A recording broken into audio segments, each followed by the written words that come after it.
Thank you for watching. My name is Arit Eminue. Well, the topic of this podcast this week is how to explain gaps in your CV. Now, straight out the gate, let me say, if you're dealing with this particularly, you're not alone. There's loads of reasons why people have gaps in their CV. It can be because they've been raising their children. It might be because of redundancy, or you've been traveling, or you've been caring for an elderly relative or your partner, your wife, whatever. So don't feel like you're alone. And it's never really the gap itself that's the issue, but how you think about it and how you explain it that will determine how I, as a hiring manager, will respond to it. So I'm going to run through maybe 3 tips for you to remember and keep in mind when you're writing your CV or heading towards an interview and know you're going to have to explain your gaps. So number 1 is be positive, because your energy is my energy. And by that I mean, if you come in, say for example, you've got a 4-year gap on your CV and that's because you've been raising a family.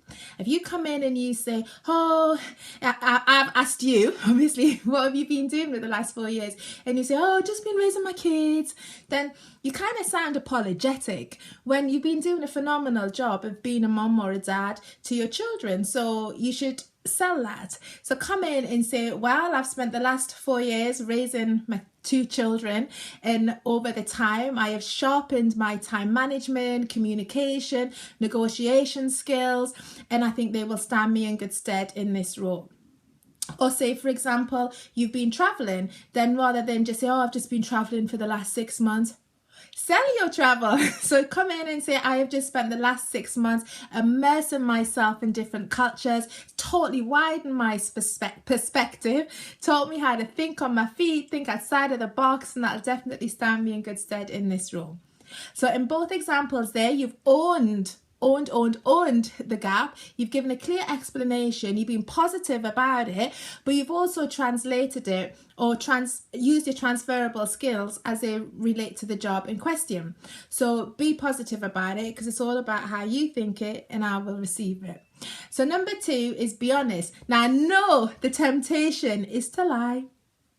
And that is it. And lying is by either longing out your past employments with other jobs, like the amount of time you spent with those employers, inventing an employer who nobody knows or you think nobody knows, and inventing a job around that, or getting your friend who might own a business to say, oh, can you say I've done a few hours here or whatever. And I say this because it's happened, but it might look good on your CV, but I can guarantee when you get into an interview and we're going through your CV, you'll start to come undone. And you'll start to come undone either because you don't really remember the dates, or the company name that you invented no longer seems familiar, or you don't quite know what the job description was, what job you did there, and you'll just start to look unprofessional, and frankly that you're lying. So don't be deceitful, just be honest about it. And number 3 is be proactive. Now use your time in between jobs wisely. Now in my video, how to stay motivated when job hunting, I got loads of tips and ideas on what you can be doing in between jobs, whether that's doing an online course, doing some networking, doing some work for yourself, as well as doing some volunteering work, whatever it is. It's all about staying active and being able to clearly demonstrate during your interview that, yeah, okay, I'm maybe waiting for my next gig, but during my wait, I'm doing something really constructive.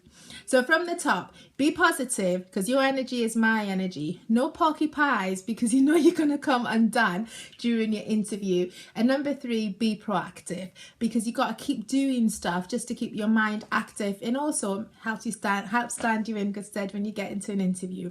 Well, I hope you found that useful. Give this video the thumbs up and share it. And also check this link below for vacancies at DiVA. And I look forward to seeing you again soon. Take care. Bye-bye.